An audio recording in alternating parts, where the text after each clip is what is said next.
wedding day.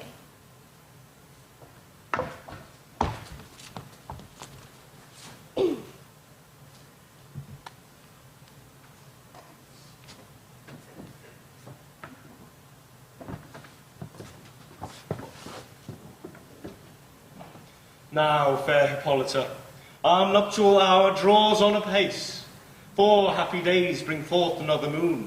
But oh, methinks how slow this old moon wanes.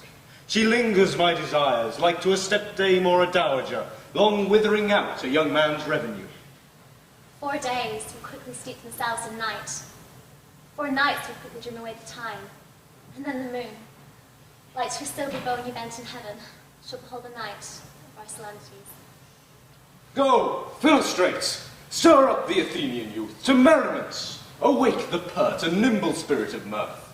Turn melancholy forth to funerals. The pale companion is not for our pomp. Hippolyta, I wooed thee with my sword, and won thy love, doing thee injuries. But I shall wed thee in another key, with pomp, with triumph, and with revelling. Happy be Theseus, our renowned Duke. Thanks, good Aegeus. What's the news with thee? Full of vexation come I, with complaint against my child, my daughter Hermia. Stand forth, Demetrius, my noble lord. This man hath my consent to marry her. Stand forth, Lysander, and my gracious Duke. This man hath bewitched the bosom of my child. Thou Lysander, thou hast given her rhymes and interchanged love tokens with my child. Thou hast by moonlight at her window sung, with feigning voice verses of feigning love, and stolen the impression of her fantasy. With cunning hast thou touched my daughter's heart, and turned her obedience, which is due to me, to stubborn harshness. And I beg the ancient privilege of Athens, as she is mine, I may dispose of her, which either be to this man, or to her death, and according to our law, immediately provided in that case. What say you, Hermia? Be advised, fair maid, to you your father should be as a god, one who composed your beauties, yea, and one to whom you are but a form in wax by him imprinted, and in his power to leave the figure, or disfigure it. Demetrius is a worthy gentleman. So is Lysander. In himself he is, but in this kind, wanting your father's voice, the other must be held the worthier. I would my father looked but with my eyes. Rather your eyes must with his judgment look. But I beseech your grace that I may know the worst that may befall me in this case. For I refuse to wed Demetrius. Either to die the death, or to abjure forever the society of men. So will I grow, so live, so die, my lord, ere I will yield my virgin patent up unto his lordship, whose unwished jokes my soul consents not to give sovereignty. Take time to pause, and by the next new moon, the sealing day betwixt my love and me for everlasting bond of fellowship, on that day either prepare to die for disobedience to your father's will, or else to wed Demetrius as he would, or on Diana's altar to protest for high austerity and single life. Relent, sweet Hermia, and Lysander, yield thy crazed title to my certain right. You have her father's love, Demetrius. Let me have Hermia's. To you marry him. I am my lord, as well derived as he. Therefore, why shall not I then prosecute my rights? Demetrius made love to Helena, and won her soul. Now she, sweet lady, dotes upon this spotted and inconstant man. I must confess that I had heard so much, and with Demetrius thought to have spoke thereof, but, being over full of self-affairs, my mind did lose it. But Demetrius, come, and come Aegeus, you will go with me. I have some private schooling for you both. For you, fair Hermia, look you arm yourself to fit your fancies to your father's will, or else the law of Athens yields you up. Come, my Hippolyta, what cheer, my love? With duty and desire we follow you.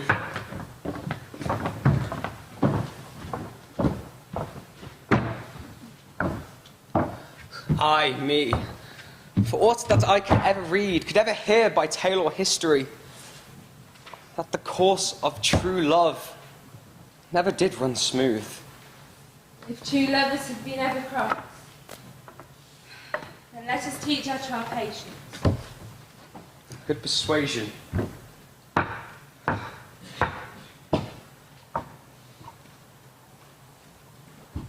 Therefore hear me, Hermia. I have a widow aunt, a dowager of great revenue, and she hath no child. From Athens is her house, remote 7 leagues, and to that place the sharp Athenian lord cannot pursue us. If thou lovest me, then steal forth thy father's house tomorrow night, and in the wood, there will I wait for thee. My good Lysander, I swear to thee, by Cupid's strongest bow, by his best arrow with the golden head, by the simplicity of Venus's doves, by that fire which burned the Carthage queen, when the false Trojan undersell seen, by all the vows that ever men broke, number more than ever women spoke, in that same place thou hast appointed me, tomorrow, truly will I meet thee. You promise, love. Look, here comes Helen. Godspeed, fair Helena, whither away? Will you me fair? That fair again and say, Demetrius loves your fair. Oh, happy fair! Your eyes are lodestars, and your tongue sweet air more tunable than lark to shepherd's ear when wheat is green, when hawthorn buds appear. Sickness is catching. Your favour so, yours I would catch, fair Hermia, ere I go. My ear should catch your voice, my eye your eye, my tongue should catch your tongue's sweet melody.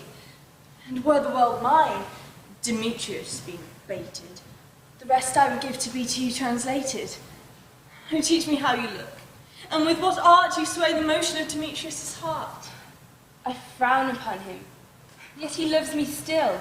Oh, that your frowns could each my smile such skill. I give him curses, yet he gives me love. That my prayers could such affection move. The more I hate, the more he follows me. The more I love, the more he hateth me. His folly, Helena, is no fault of mine. None but your beauty. Oh, would that fault were mine. He no more shall see my face. Lysander myself will fly this place. How happy some some can be. Through Athens, I am thought as fair as she. But what of that? Demetrius thinks not so. He will not know what all but he do know. And as he errs, doting on Hermia's eyes, so I, admiring of his qualities, things base and vile, holding no quantity, love can transpose to form and dignity.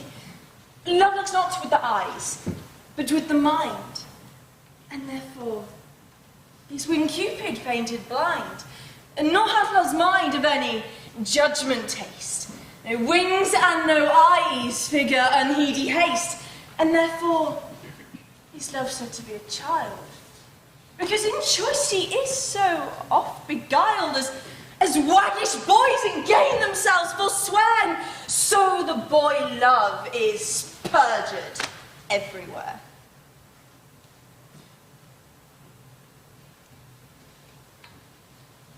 For ere Demetrius looked upon Hermia's eye, he hailed down oaths that he was only mine. And when this hail some heat from Hermia felt, so he dissolved in showers of oaths did melt.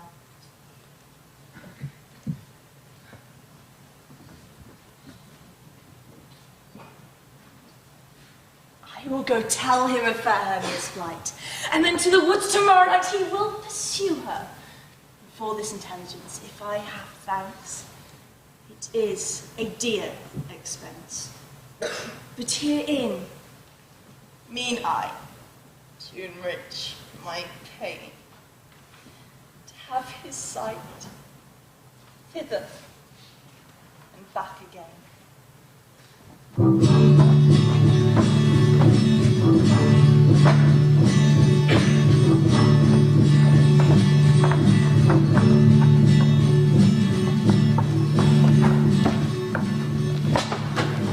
Right, is all our company here? You were best to call them generally. Man by man, according to the script. Yes, well, here is the scroll of every man's name, which is thought fit through all Athens to play an hour interlude before the Duke and Duchess on his wedding day at night. First, good Peter Quince, say what the play treats on, and then call forth your actors and so grow. Marry, now our play is the most lamentable comedy and cruel death of Pyramus and Thisbe. An excellent piece of work, I assure you. And Mary, call forth your actors and proceed. Answer as I call you. Nick Bottom the Weaver. Oh, Freddie! You are set down for Pyramus.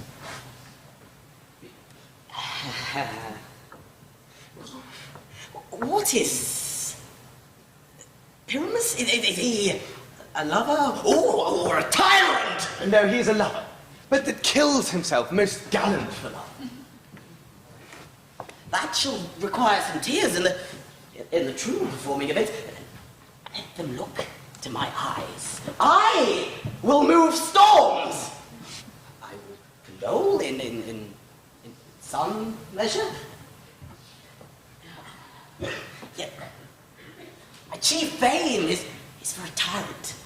I could play Hercules, rarely, or a part to tear a cat in. The raging rocks and shivering shocks shall break the locks of prison gates, and Phoebus' car shall shine from far and make and mar the foolish fates.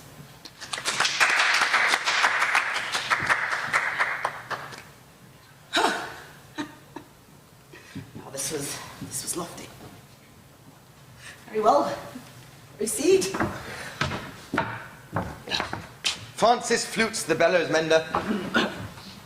Here, Mr. Quince. Flutes, you must take Thisbe upon you. What is Thisbe? Some wandering knight? No, he is the lady that Pyramus must love. Nay, faith, let me not play a woman, for... Oh, I have a beard coming. That's all what. You can play it in part. Speak as small as you will. Let me play Thisbe too. I will speak in such a monstrous little voice. Thisbe, Thisbe, it is I, your Thisbe dear, your lover dear, and lady dear. You can play no part but Pyramus, and Flutes you Thisbe. Well, proceed. Bobbin Starveling the tailor. Here, Peter Quince. You must play Thisbe's mother. Tom Snout the tinker. Here, Peter Quince. You are to play Pyramus's father. Yes! Myself, I shall be Thisbe's father. Snug, you the lion's part, and I hope that here is a play fitted. Yes. Have you the lion's part written? Pray you, if it be, give it to me, for I'm... Well, I'm slow of study. You may do it extempore. It's nothing but voring.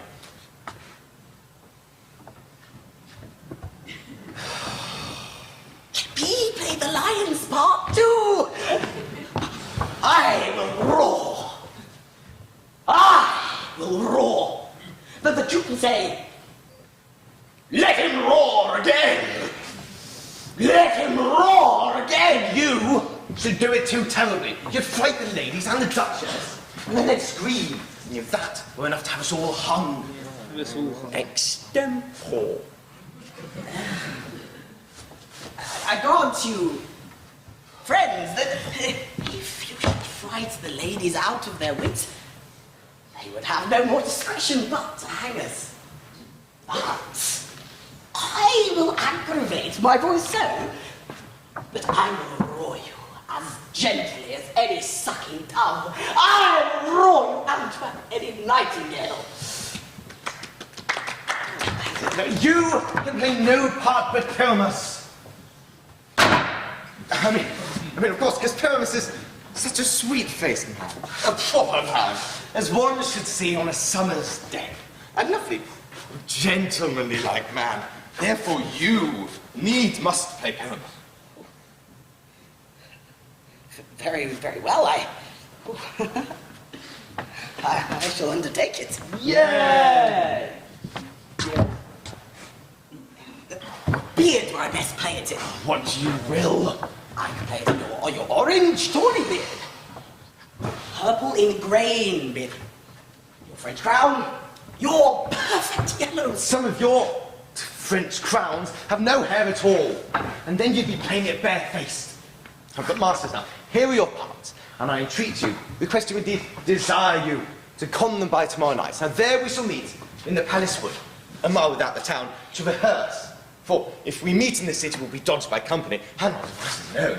Now, in the meantime, I shall draw a bill of properties such as our play requires. Now, masters, I pray you, fail me not. We'll meet, and there we may rehearse most obscenely and courageously. And there we should take pains. Be perfect. At the Duke's Oak we meet.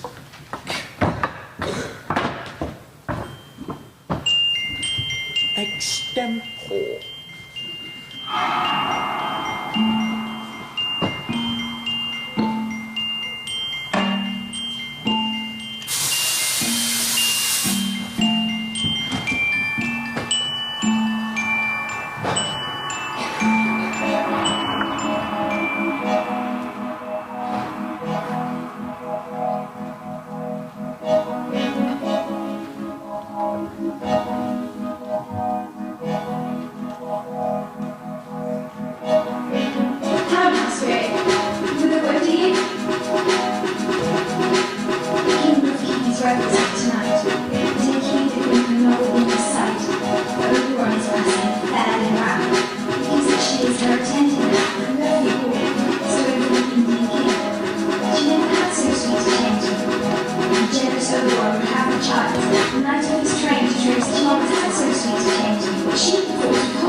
Over hill, over dale, through the brook, through brine, over path, over pale, through flood, through fire. I do wonder everywhere. Flew to them in moon's fair, and I say very green.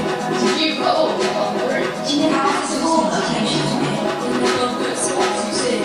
Those be rubies? Very favoured. Do you know how to sweet against favors? I must do see, some of you got to. And hang a pearl in every outlet too. Farewell. Now, Lawless. Sarah speaks to right. I am that very woman from the other. I'm just Oprah, and make him smile when I have back to read my books with her. It may be likeness of a thing forward, and sometimes then I gossip floor. In very likeness of a roasted crab. And when she drinks, I consider it a bob and I'll go with the Duke or yea.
Wed by moonlight.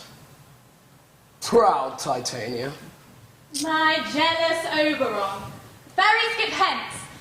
I have forsworn his bed and company. Why should Titania cross our Oberon? I do but beg a little changeling The boy. fairyland buys not the child of me. How long within this wood you intend to stay? Perchance till after Theseus' wedding day. Give me that boy and I'll come Not with for thy fairy kingdom! thee. My gentle Puck, come hither. Thou rememberest a little western flower, before milk white, now purple with love's wound. The maidens call it love in idleness. Fetch me this flower, because the juice of it on sleeping eyelids laid will make man or woman madly dote upon next living creature that it sees. I remember. I'll put a gather around the earth in 40 minutes.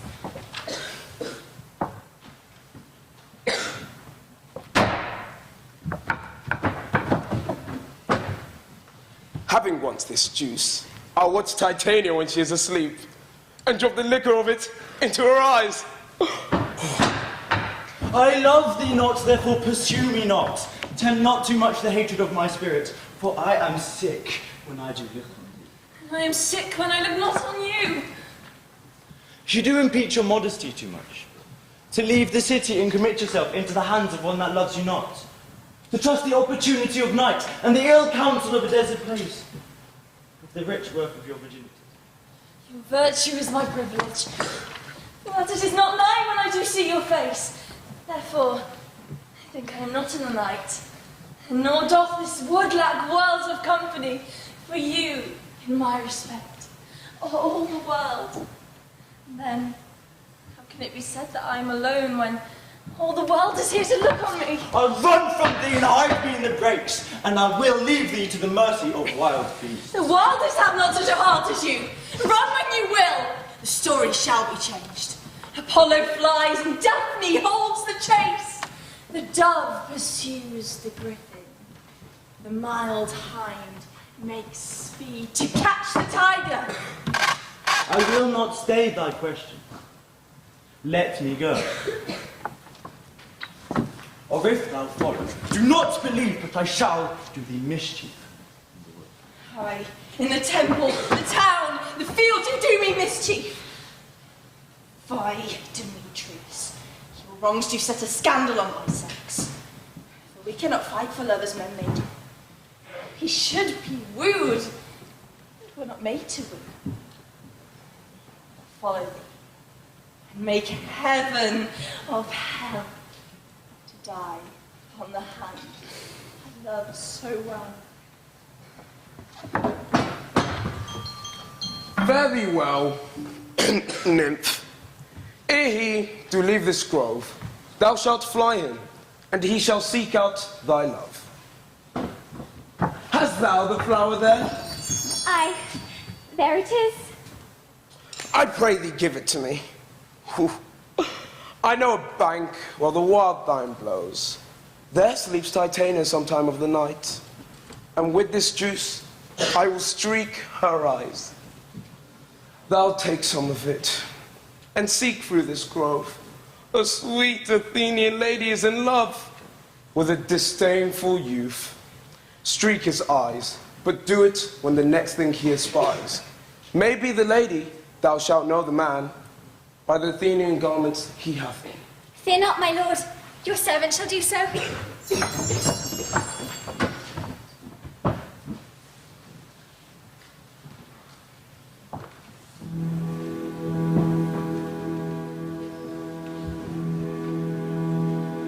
You smarting snake with double tongue and horny hedgehog feelot sleeve, you such mind loves do no wrong, come not near our fairy need.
true love stay.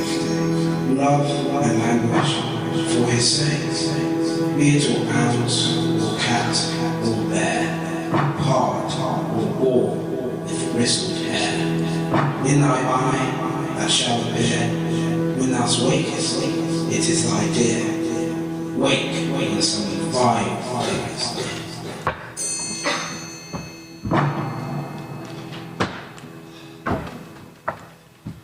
Fair love, I have forgot our way. Be it so, Lysander. Find you out of bed. For I upon this bank will rest my head.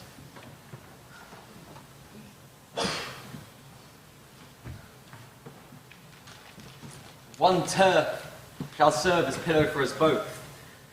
One heart, one bed, two bosoms. Nay, good Lysander. For my sake, my dear. Lie further off yet. Do not lie so near.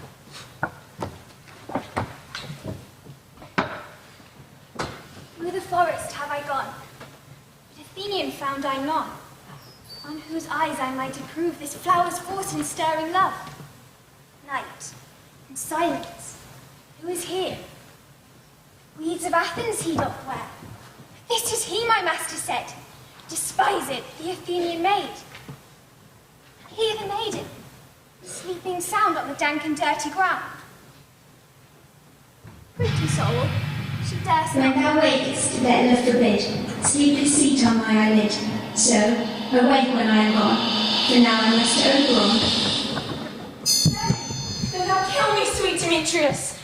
I charge thee hence, and do not haunt me thus. I will not darkly leave me. Do not so. Stay on thy peril. I alone will go. I grow out of breath in this fond chase.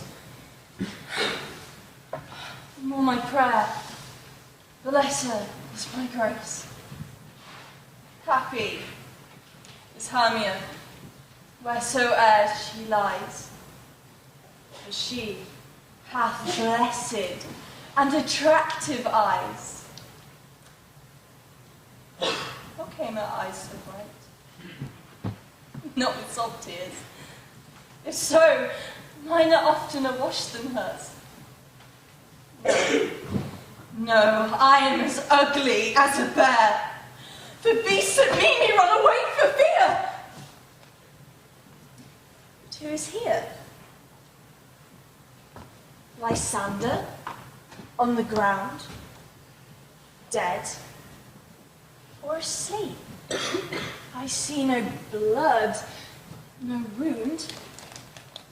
Lysander, if you live, good sir, awake. And run through fire I would for thy sweet sake. Not Hermia, but Helena I love.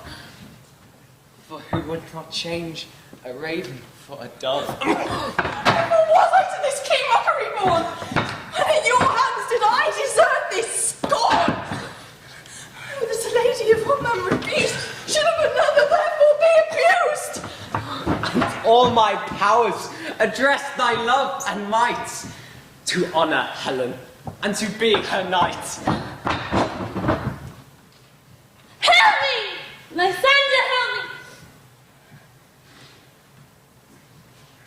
Lysander.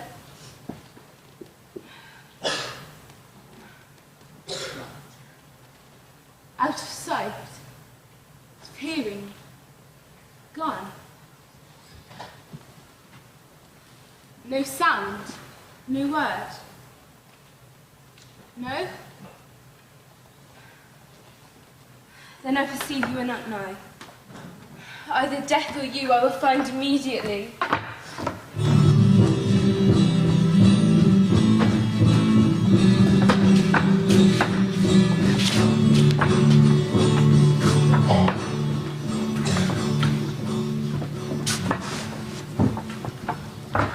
Are we all met? Pat, pat, look, here is a marvellous convenient place for our rehearsal. This green plot shall be our stage, and this hawthorn bed can be our retiring house. And we should, we should do it in action as we shall do it before the Duke. Peter Quince.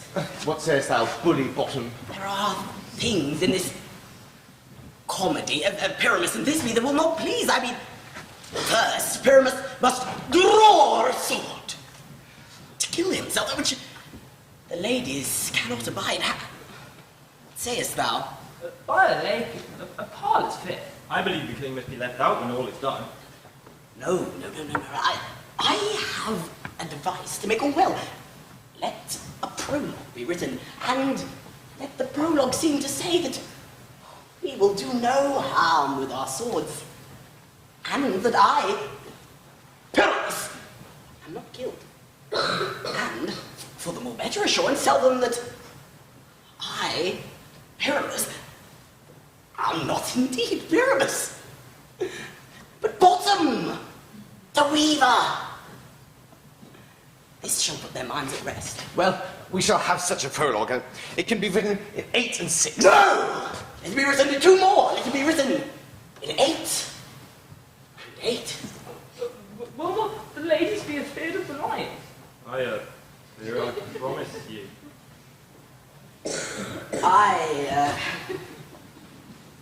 Yes, I grant you, friends, there is no more fearsome wildfowl than your lion living. Therefore, another prologue must tell he is not a lion. Nay, let his face be half seen through the costume, and let him say, or seem to say, ladies! Or fair ladies. I would wish you, or I would entreat you, not to fear, not to tremble. My life for yours. For if you think I come hither as a lion, it were pity on my life. No, I have no such thing. I am a man, as other men are. And then let him tell them, let him name his name, let him tell them plainly that he is Snug the Joiner. Well, it shall be so. Now, but there were 2 hard things in this play of Pyrrhus and Thisbe. Now, one is to bring moonlight into the chamber. For you know, Pyrrhus and Thisbe do meet by moonlight. Doth the moon shine the night we play our play? A calendar. Look in the almanac. Find out moonshine. Find out moonshine.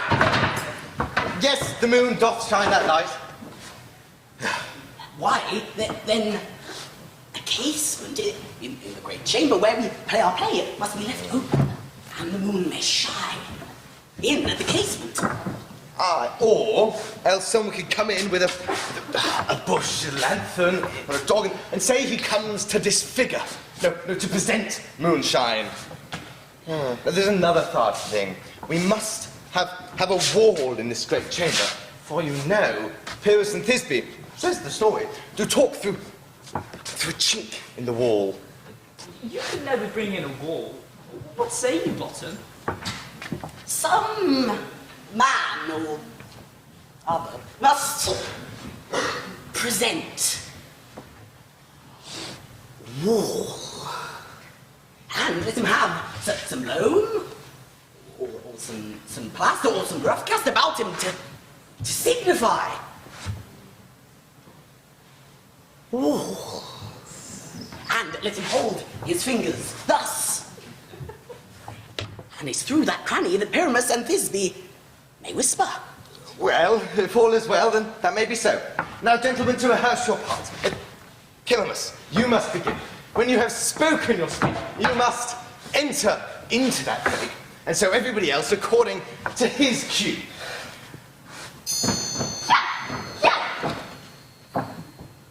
Ooh, what hempen homespuns are we swaggering here? So near the cradle of the fairy queen. What? A play toward? I'll be an actor. An auditor too, perhaps, if I see cause.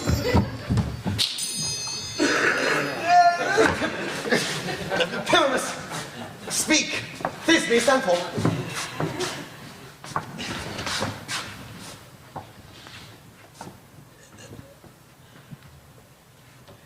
Thisbe, the flowers of odious scents! Flowers of odours, say odious. Odors. Thisbe, the flowers of odors! Savour sweet so high, my breath. But wait, I hear a noise. Stay thou but here a while, and by I will to thee appear. Stranger Pyramus than e'er played here. Must I speak now? Aye, marry you must. If you must understand that he goes but to see some noise he has heard, and that he will return. Most radiant. Most radiant Pyramus, your steady white of hue, of colour like red rose on triumphant bark. This truest horse that will never tire. I mean, the Pyramus had many It's Ninus' tomb. Goodness, you're speaking all of your cues at once. That you must answer to Pyramus. Pyramus, enter, your cue has passed. It is never tire. Goodness gracious. This truest horse that will never tire. If I am there,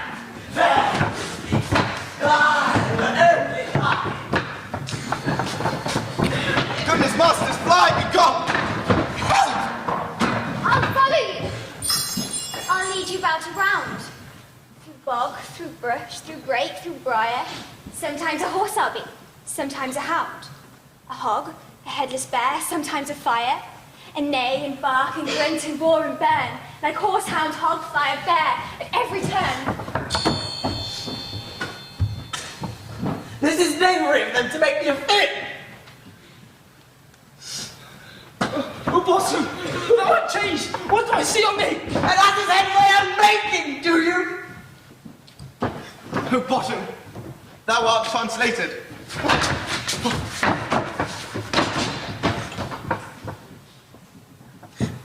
I see their neighbouring.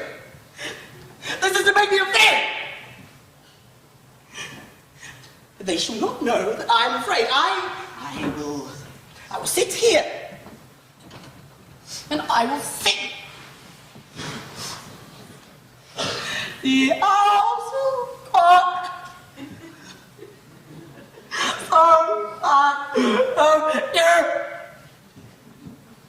With orange tawny mare. Russell with his no. So true. The wren with little quill. What angel wakes me from my flowery bed? The sparrow thrustle at the light, whose plates of cuckoo cry, whose note many a mountain by, and does not answer nay. I would set that I did such a foolish beast. I pray thee, gentle mortal, sing again. Thy fair virtue's force, perforce, doth move me. And first view to say, to swear, I love thee. Methinks you have little cause for that. Thou art as wise as thou art beautiful. Not so, neither. If I had but the wisdom to get out of this wood. Out of this wood? Do not desire to go. Thou shalt remain here, whether thou wilt or no. I am a spirit of no common rate. The summer still doth tend upon my state, and I do love thee. Therefore, go with me. I'll fetch thee jewels from the deep, while thou on pretty flowers doth sleep, and purge thy mortal grossness, so that thou shalt, like an airy spirit, go. Peas blossom, moth, cobweb, mustard seed. Ready, ready. And I. Be kind and courteous to this gentleman. Hop in his walks and gambol in his eyes. Feed him with green figs, purple grapes and blueberries, mulberries and layberries. For the honey bags steal from humble bees, and for night tapers crop their waxen thighs, and light the fiery glowworm's eyes. To have my love to bed, and to arise, and pluck the wings from painted butterflies, to fan the moonbeams from his sleeping eyes. Nod to him, elves. Do him courtesies. Hail, mortal. The moon, methinks, looks with a watery eye, and when she weeps, weeps every little flower, lamenting some enforced chastity. Tie up my lover's tongue, bring him silently.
I wonder if Titania be awaked.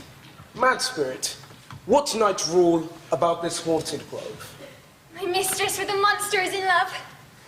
Near to her close and consecrated bower, in her dull and sleeping hour, a crew of patches, rude mechanicals, who work for bread upon Athenian stalls, were met together to rehearse a play, intended for great Theseus' nuptial day.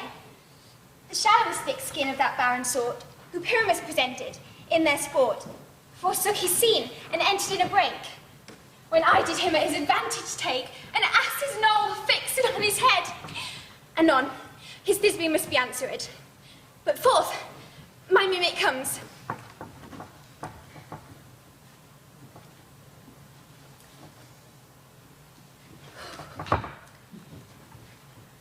When they him spy, like wild geese the creeping fowl around, and recipated chops, many in sort, rising and cawing at the gun's report, do serve themselves, madly sweep the sky, when at his sight, away his fellows fly, and at our stamp, over and over one falls, he, murder cries, and help from Athens calls.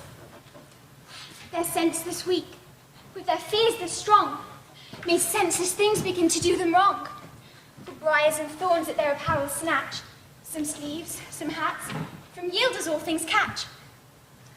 So I led them on in this distracted fear, and left sweet Pyramus translated there. So it happened, when it came to pass, Titania awaked, and straightway loved an ass.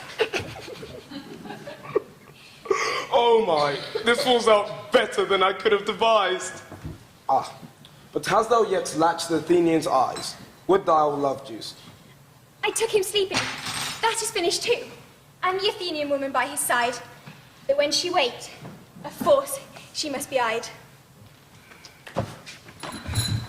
Oh, why rebuke you him that loves you so? Lay breath so bitter on your bitter foe. If thou hast slain Lysander in his sleep, kill me too. So should the murdered look, and so should I. Pierced through the heart of your stern cruelty. Yet you, the murderer, look as bright, as clear, as yonder Venus in her glimmering sphere. Ah, good Demetrius. Wilt thou give him to me? I had rather give his carcass to my hound. And dog, outcurt, thou drivest me past the bounds of maiden's patience. Hast thou slain him then? Nay, I am not guilty of Lysander's blood. Nor is he dead for aught that I can tell. I pray me, tell me then that he is well. And if I could, what should I get therefore? The privilege, never to see me no more. And from this hated presence part I so see me no more whether he be dead or no. Now, there is no following her in this fierce vein. Here, therefore, I shall remain.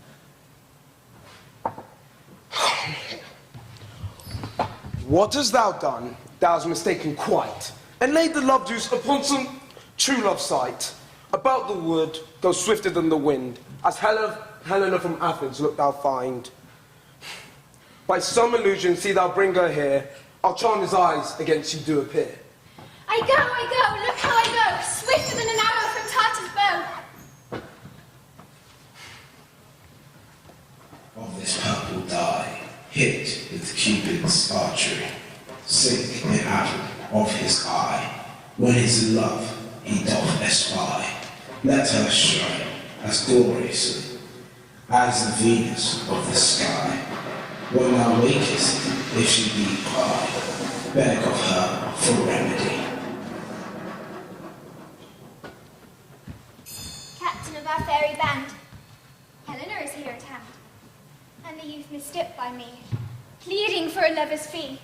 Shall we their fond pageant oversee? Lord, what fools these mortals be!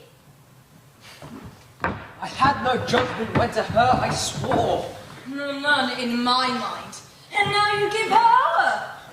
Demetrius loves her, and he loves not you. Oh, Helen, goddess, nymph, perfect, divine. To what, my love, shall I compare thine eye crystal is muddy? Oh, how ripen show thy lips, those kissing cherries. Tempting grow. That pure, congealed white, high Taurus snow, fanned with the eastern wind, turned to a crow. Oh, when thou hold'st up thy hand, oh, let me kiss this princess of pure white. The seal of bliss. Oh, spite! Oh, hell! I see. You are all bent! Sit against me for your merriment. If you were civil and knew courtesy, you would not do me thus much injury. Can you not hate me, as I know you do? You must join in souls to mock me too. Men, you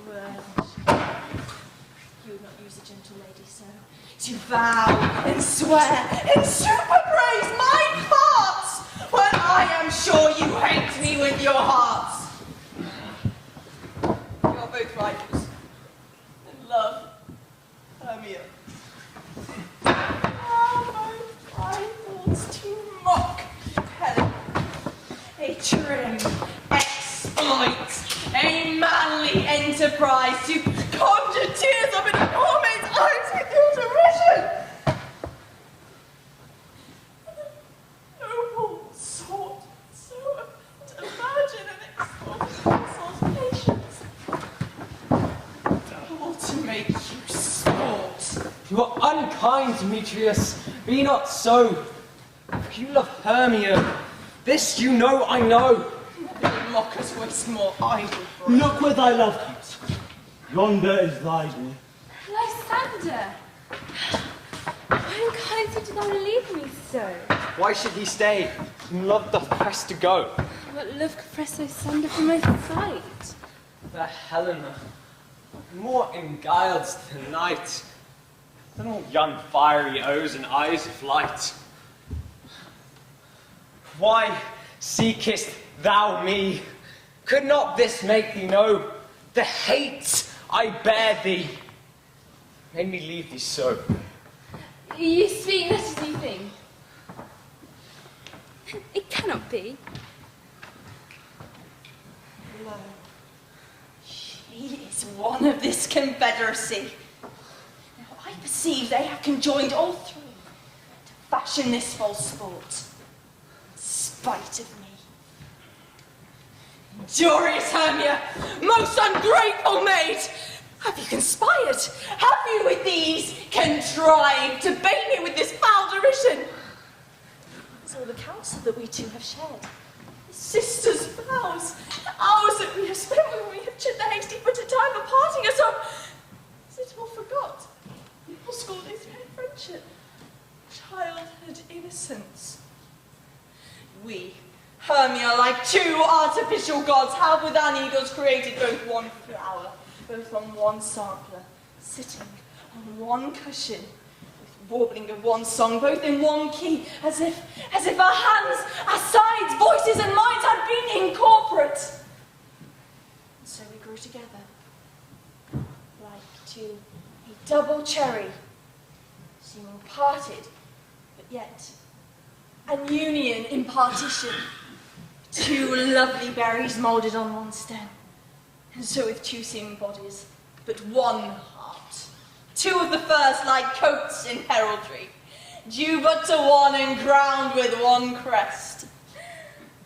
He will you went, our ancient love asunder, to join with men in scorning your poor friend. 'Tis not friendly, 'tis not maidenly. Our sex, as well as I, may chide you for it, though I alone do feel the injury. I am amazed at your passionate words. I scorn you not. It seems that you scorn me. Have you not set Lysander, as in scorn, to follow me and praise my eyes and face? I know not what you mean by this. I do. Persevere, counterfeit sad looks, make mouths upon me when I turn my back, wink at each other, hold the sweet jest up. This sport, well carried, shall be chronicled. If you had any pity, grace, or manners, you would not make me such an argument. Fame, 'tis partly my own fault, which death or absence soon shall remedy. Oh, stay, gentle Helena. Hear my excuse, my love, my life, my soul, fair Helena. Oh, excellent. Please, do not scorn her. If she cannot entreat, I can compel. Thou canst compel no more than she entreat. Helen, I love thee. By my life I do. I swear by that which I will lose for thee, to prove him false that says I love thee not. I say I love thee more than he can do. If thou say so, withdraw, and prove it too. Hang off, thou cat, thou bird, vile thing let loose, or I will shake thee from me like a serpent. Lysander, why are you grown so rude? What changes this sweet love? Thy love. Out, tawny tartar, out, loathed medicine, out, hatred potion, hence. Do you not jest? Should I strike her, hurt her, kill her dead? Though I hate her, shall not harm her so. What can you do me greater harm than hate me? Hate me. Wherefore what news, my love? Am not I Hermia, and not you Lysander? I am as fair now as I was erewhile, since not you love me, yet since not you left me. You left me. Oh, the gods forbid. In earnest, shall I say? Aye, by my life, I never did desire to see thee more. Therefore, be out of hope, of question, of doubt. Be certain nothing truer. 'Tis no jest that I do hate thee. And love, Helen. Oh, me, you juggler! You can't come up! You thief of blood! Have you come out and stolen my love's heart from him? Fie, you counterfeit! You puppet, you! Puppet? Why so? Because I'm so dwarfish and so low! I'm not yet so low that my nails cannot reach the giant eyes! Let her not strike me! You perhaps may think that because she is something lower than myself that I can match her. Lower? Hark! Again! Oh, she be but fierce. She is little. Little again! Nothing but low and little! Let me come to her! Get you gone, you dwarf! You hindering of Nothrac maid! You bean! You acorn!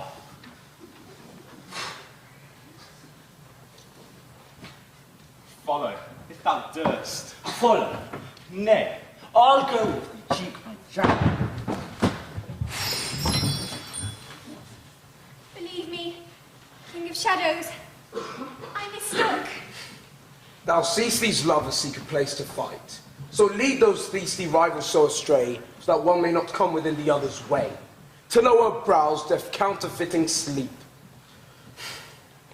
With laden legs and batty wings doth creep. Then crush this herb into Lystrander's eye. And then when they next wake, all this derision shall seem like a dream and fruitless vision. My fairy lord, this must be done with haste. Up and down. Up and down. I will lead them up and down. I am feared in field and town. Goblin, lead them up and down. Here comes one. Where art thou, proud Demetrius? Speak thou now. Here, villain, drawn and ready. I will be with thee straight. Lysander, Where dost thou hide thy head? Follow my voice. We'll try no manhood here.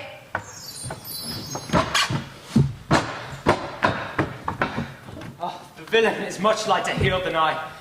Oh, I ran fast, but faster did he fly. Take this constraint. Oh, to measure out my length for this cold bed. A weary night. A long and tedious night. And sleep. That sometimes shuts up sorrow's eye. Steal me a while from mine own company. Yet but three. Come one more, two of both kinds makes up four.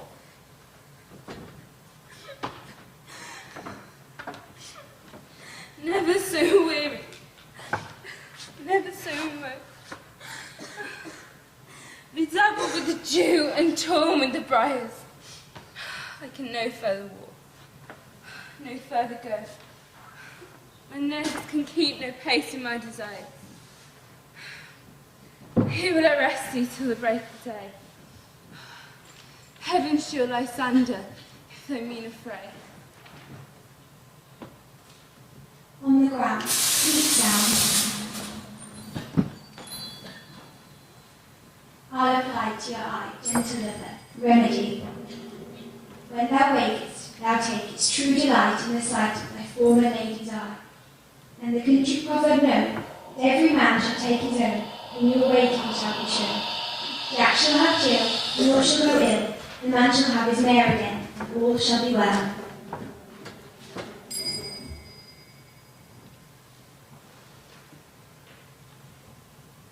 Come, sit thee down upon this flowery bed.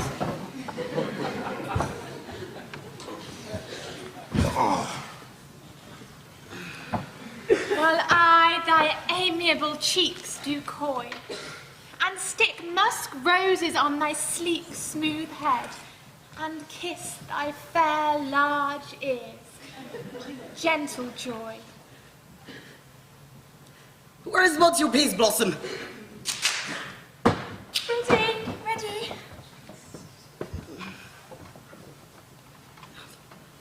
Monsieur Cobweb, good Monsieur, get you your weapons.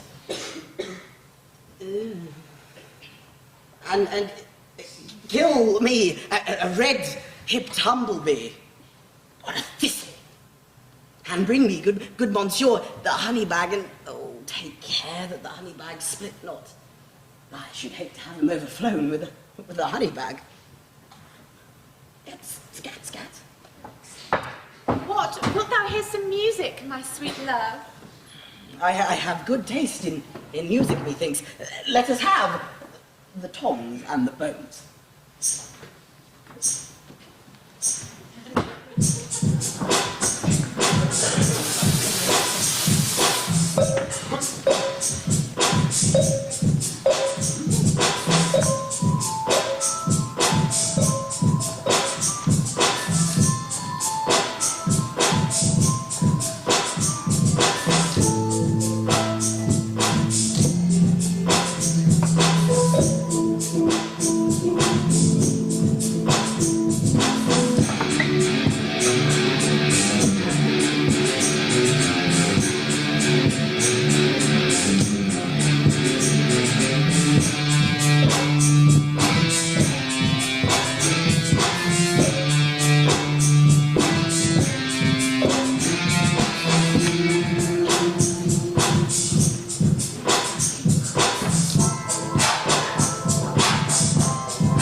Good Robin, seest thou the sweet sight, meeting of late behind the wood?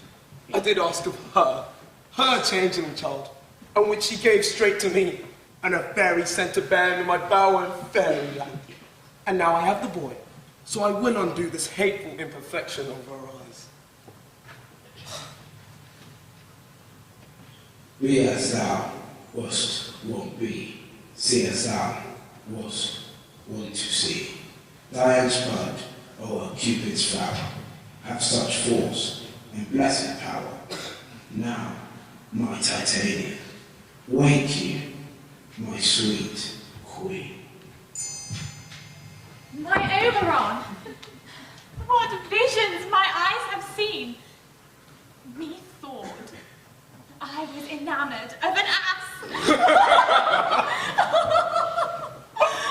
I like that love. How came these things to pass? Oh, how mine eyes do loathe his visage now! Silence a while! Jesus. Robin, take off that head. Music home! Music that charmeth sleep!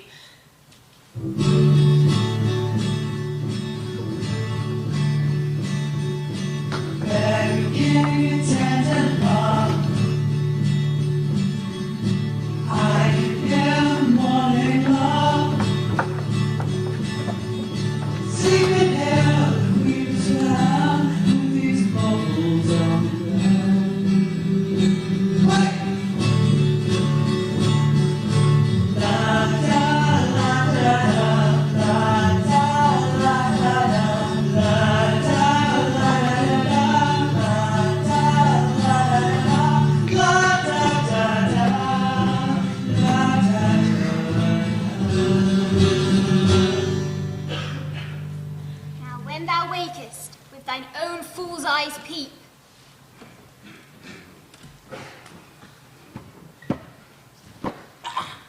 When my due calls, I will come.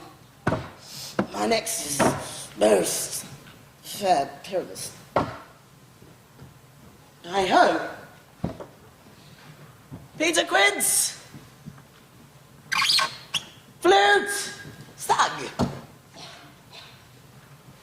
Starveling? Stolen hens and left me dreaming. I have had a most rare vision. I have had a dream past the wit of man to tell what a dream it was.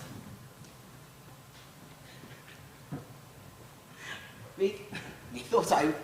Methought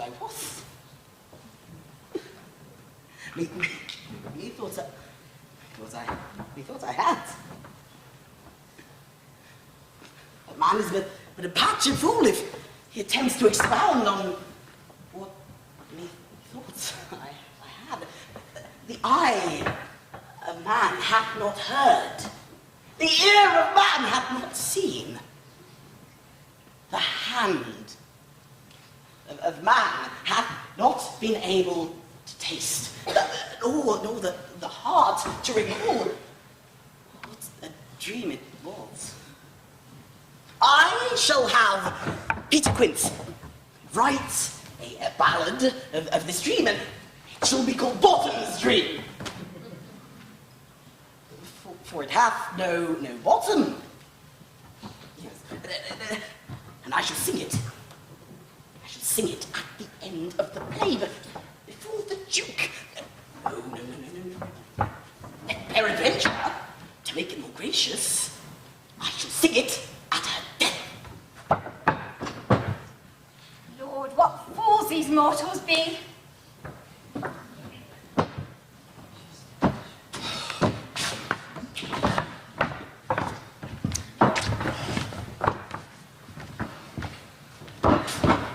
Have you sent to Bottom's house? Is he come yet?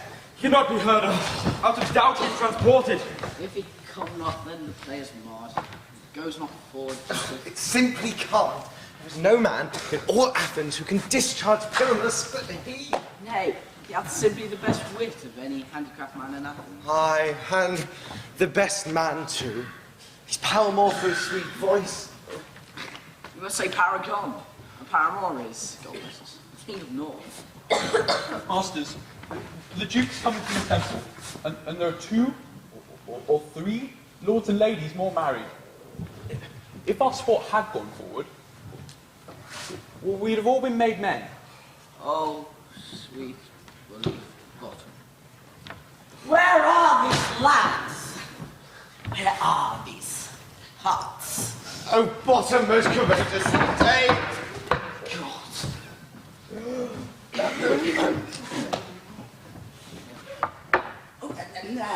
Get your things. Play is preferred.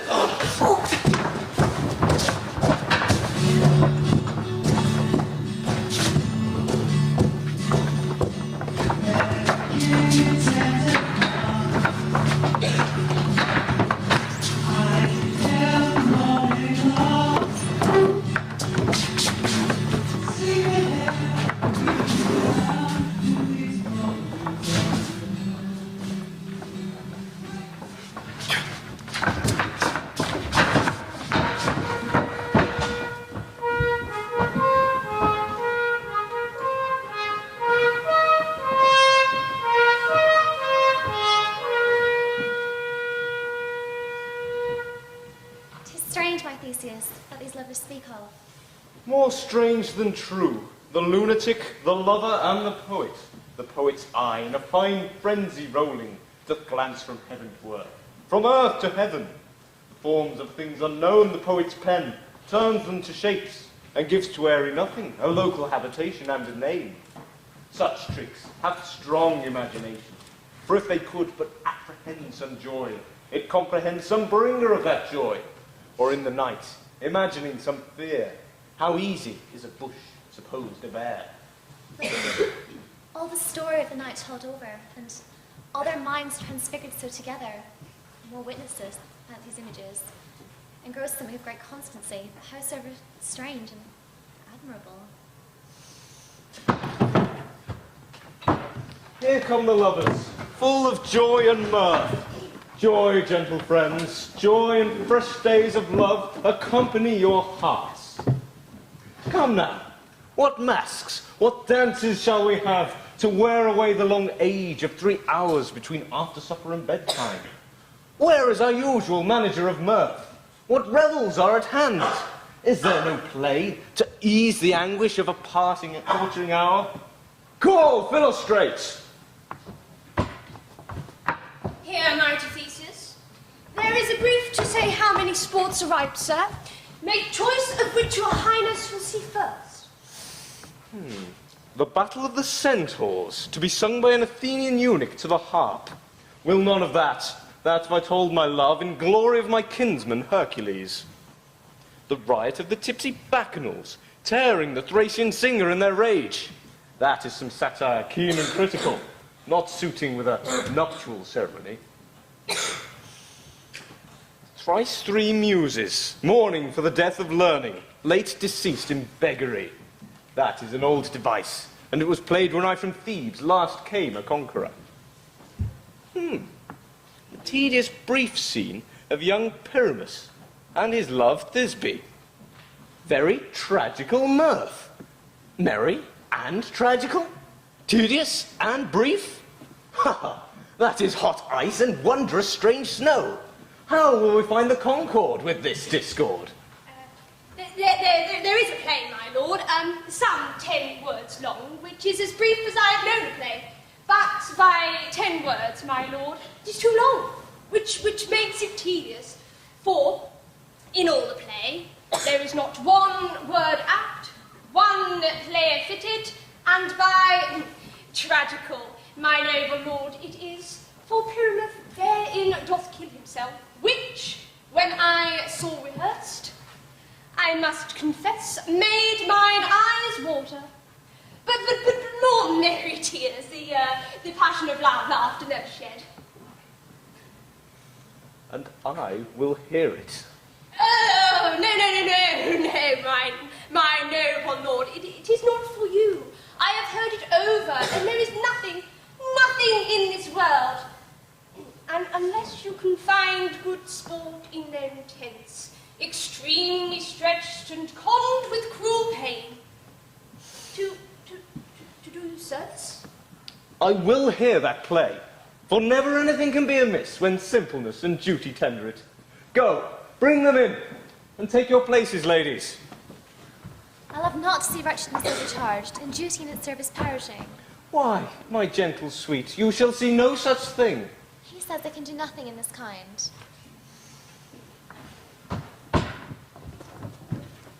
So, please, your grace, the prologue is addressed.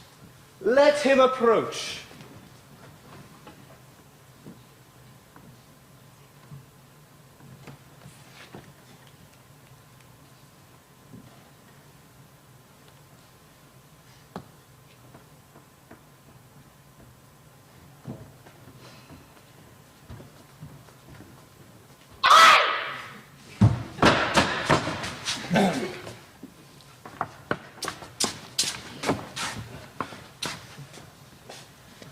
If we offend, it is with our goodwill.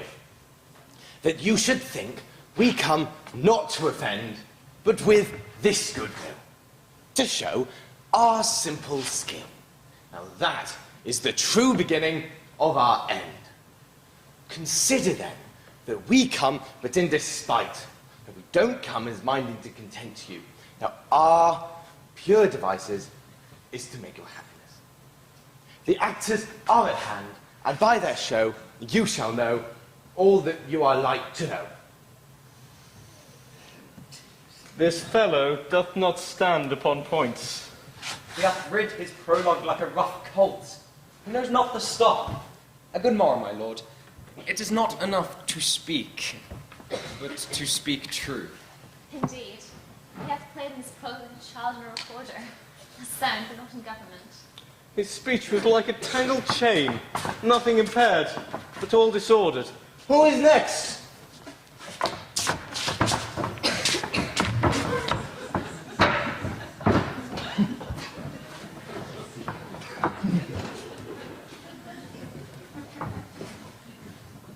Gentiles, perchance you wonder at this show, but wonder on, until truth makes all things plain.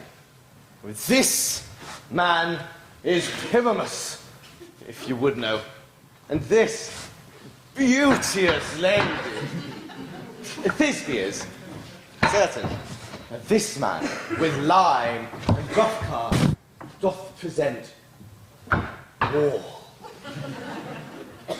Which vile wall did these lovers sunder, and through walls chink. Poor souls were content to whisper, at which let no man wonder. Now this man, with lantern, dog, and bush of thorn, doth presenteth moonshine. For, if you will know, by moonshine did these lovers think no scorn to meet at Ninus' tomb, there to woo. And this grisly beast, which Lion hight by name, the trusty Thisbe, coming first by night, did scare away, or rather did affright, and as she fled, her mantle did she fall. Whereon the beast with vile bloody mouth did stain. Anon comes Pyramus, sweet, youth, and tall. On seeing his trusty Thisbe's mantle slain, he drew his blade, with bloody blameful blade, he bravely broached his bloody, boiling breast. Anon comes Thisbe, tarrying in mulberry shade. His dagger drew and died. Now, for all the rest, let lion, moonshine, wall, and lovers twain at large discourse what here they do remain.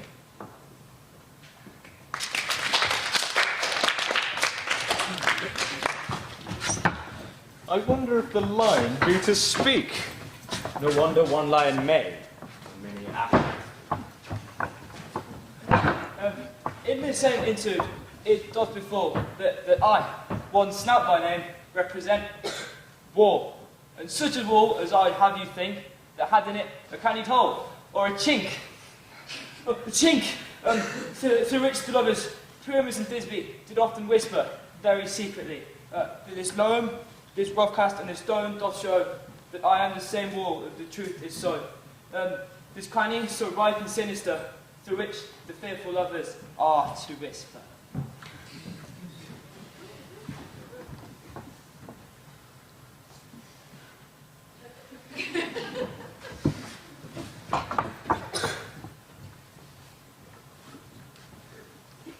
Oh, night! Oh, night! So black of hue! Oh, night! But ever art! When day is not. Oh, night! Alack! Alack! Alack! I fear this promise is forgot. A wall, show me thy chink.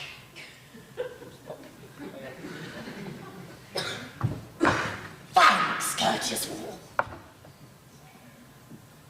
But what do I see? No, Thisbe do I see. Cursed be thy stones for deceiving me so. The wall, methinks, being wise, should curse again. No, it is not so. You see, deceiving me so is Thisbe's cue. She is about to enter from over there. And I will spy her through the cranny in the wall. It will fall perhaps as I have...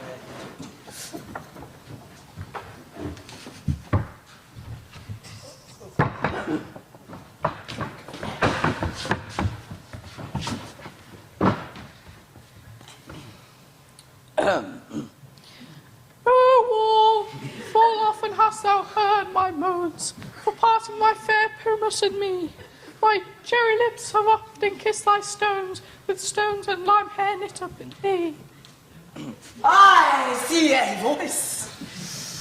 I hear my Thisbe's face. My love, thou art my love, I think. Wilt thou meet me at...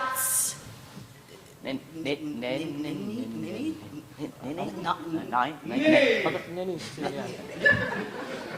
thine tomb! Straight away!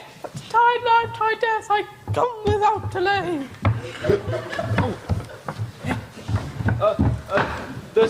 Thus have I, wall, my part discharged, and being done, away wall doth go.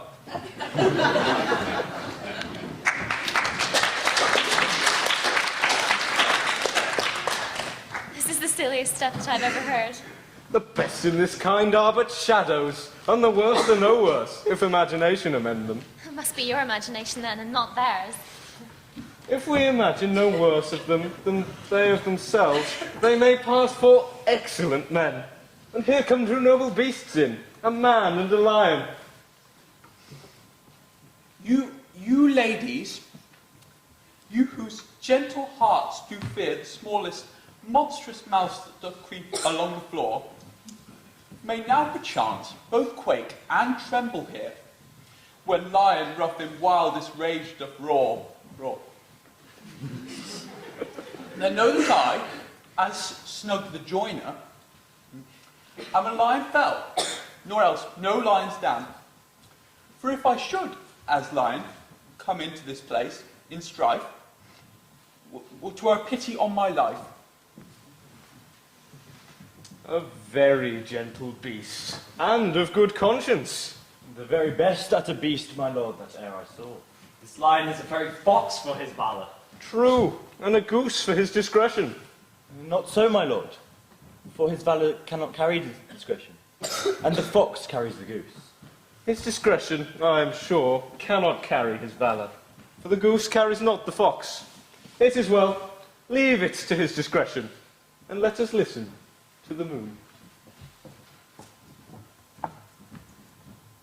This lantern doth the horned moon present. This lantern doth the horned moon present. I the man, I the moon do seem to be. Proceed, moon. All I have to tell you is that this lantern is the moon. I the man, I the moon do seem to be. This bush, my bush. This dog, my dog.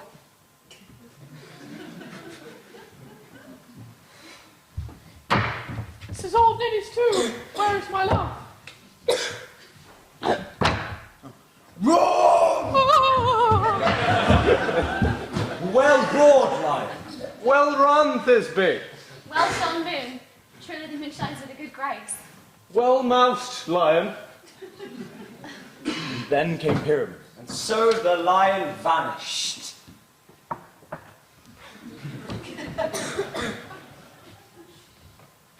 Oh, sweet moon, I thank you for thy golden, glittering gleams. For by thy light I trust to take of truest Thisbe's sight. But what is this?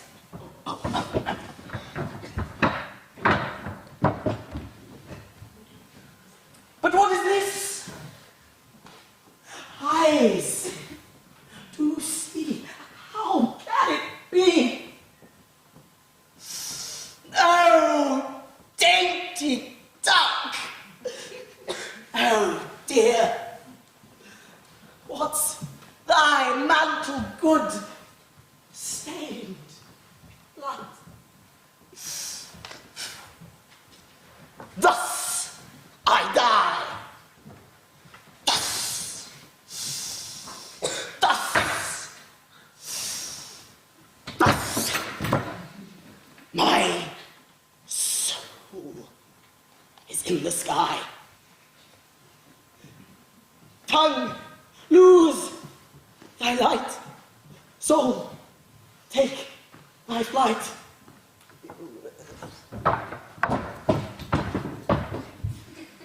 Now die! Die! Die!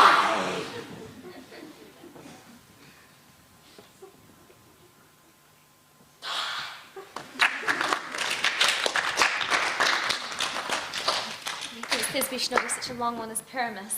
I hope you'll be brave. She hath spied him already with those sweet eyes. And thus she means with illicit. Oh.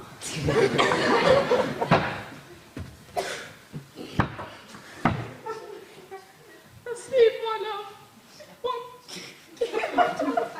Oh, Pyramus, arise. Speak, speak, quite dumb. Dead, dead. Oh, trusty sword, a blade my breast secure. And farewell, friends. And thus is me. Ends. A jaw! A jaw! A jaw!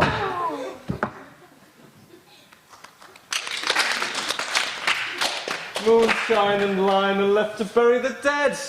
Aye, and wall too. No, I assure you that the walls are down that parted their fathers.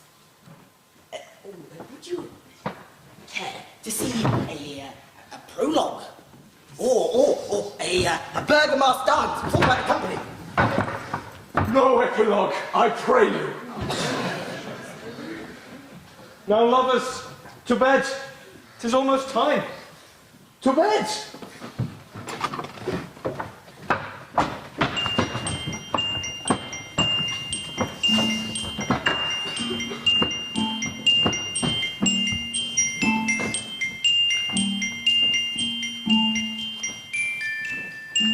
Now the hungry lion roars, and the wolf behowls the moon.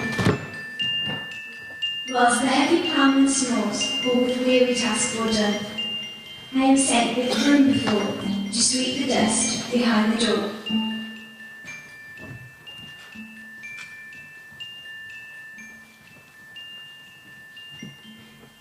If we shadows have offended, think but this, and all is mended, that you have but slumbered here while these visions did appear, and this weak and idle theme no more yielded but a dream. Gentles, do not reprehend. If you pardon, we will mend. And, as I am an honest clerk, if we have a mended look, now to escape the serpent's tongue, we will make amends ere long. Else the puppet So, good night unto you all. Give me your hands, if we be friends, and Robin shall restore amends.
Thank you.